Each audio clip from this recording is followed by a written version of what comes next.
This time we're going to see how to make cassava waragi, which is called nguli in Lugbarati. That is the language of the Lugbar. The cassava waragi is made out of cassava and yeast. Yeast that is made out of maize. So after some 2 weeks, this is what the outcome. Mixture of the cassava itself that has the cassava flour or cassava that has stayed for like 3 days with yeast. This is the outcome. It produces some waragi that is even okay. It tastes. It doesn't burn like how cassava burns, like from your mouth up to your stomach. But it has a good smell. It tastes really well. So after that, you have to add some water when it is thick so that it becomes like this, not so thick, but has to be kind of watery. That is what people in our villages used to survive. Then after that, you remove the particles inside the mixture. These are particles got from the yeast made out of cassava. You have to remove them out of the mixture. Then after removing these particles out, you have to make sure that you remove everything. This is still Uganda. This is not another country. This is still Uganda. Uganda is wide, broad, different cultures, rich in culture, different different cultures that as a source of tourism and economically help us in our families. And yeah, so you have to remove all that residue out of that mixture. You have to remove all that residue out of that mixture so that you only be left with something like water, but something that looks like dirty water. I know someone is there saying it looks weird again. Those of us who don't respect others' cultures.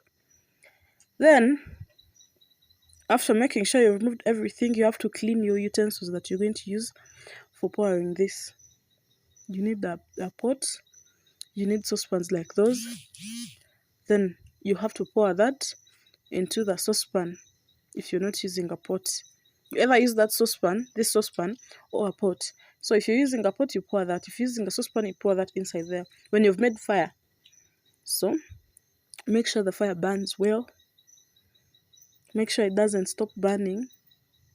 And make sure you also keep filtering that one. So that you don't put in there those things, those particles left.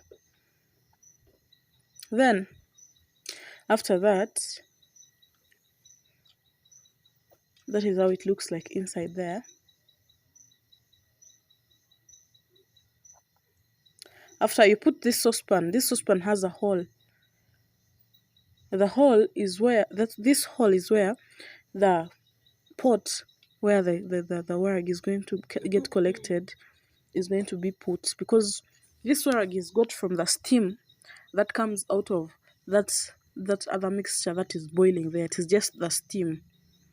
So you put this pot inside there. It is the steam that is the waragi. So the steam, when it evaporates, it collects into that pot. So you have to put a saucepan, a clean saucepan, up on top of the on top of those saucepans, on top of that pot, such that when the steam comes up, it hits this saucepan. It hits this saucepan, and it changes to water and drops into the pot itself. Have to put it there when it's clean